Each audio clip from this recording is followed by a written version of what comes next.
Alright, how's it going, everybody? So a few days ago I did my video on the first round picks for the Minnesota Vikings. So today I'm going to go through their second to seventh rounders. They didn't have any second rounders. Their first pick in the third round was at pick 8. They went with defensive end Scott Crichton. He's out of Oregon State University. I just want you guys to know with the next few guys, or the guys that they picked from 3rd to 7th, I haven't done a whole lot of research, but I have done some.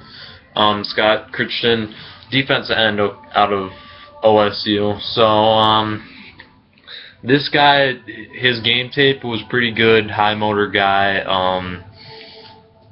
has some good skills. He'll probably back up Brian Robinson this year. I don't see him starting in the next 2 years. I think Brian Robinson's the guy. I think he'll probably be one of the best players on defense actually this year. And then, so the next pick in the third round at pick 32 was Jerick McKinnon, running back out of Georgia Southern, D2 or D3 or FCS or something. This is probably the guy, other than Teddy Bridgewater, that I did the most research on. I love Jerick McKinnon.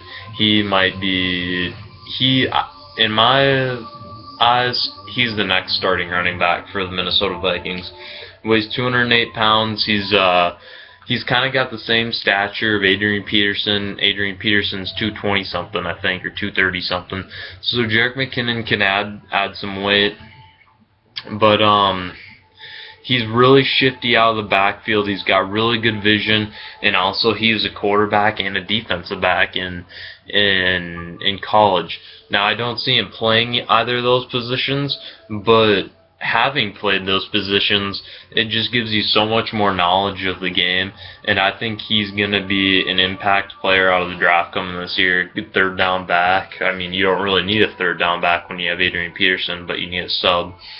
So the next guy is offensive lineman David Yankee. Hadn't done too much research on this guy, but I think he'll probably start for instead of Charlie Johnson, I think it is. I'm not 100% that's his name, but he's not good, so it doesn't really matter. Then our next two picks were both cornerbacks, Antoine Exum and Kendall James. Didn't do a whole lot, but for the Vikings, these are two good picks. We need depth in the secondary. Our secondary is piss poor. And the next guy is defensive tackle Shamar Stephen. Didn't do much on him. Defensive tackle, we need depth there, but I think we've got our two starting guys. Sharif Floyd, he's going to be good for the Vikings for the next 7 years at least. And Brandon Watts at middle linebacker. We need depth at middle linebacker. Who's going to be our starter this year? Jasper Brinkley or like Mike Mowdy or Audi Cole or something like that. And then we got another cornerback, our last pick in the 7th round at Jabari Price. Just more good depth in the back in the secondary. So that's it for the Vikings draft picks. I kind of went through those last ones kind of fast. I mean, I don't see all of them ever being impact players, but I mean, just kind of had to go over what their role is going to be for the Vikings this year. So, alright guys, thanks a lot. I'll see you next time.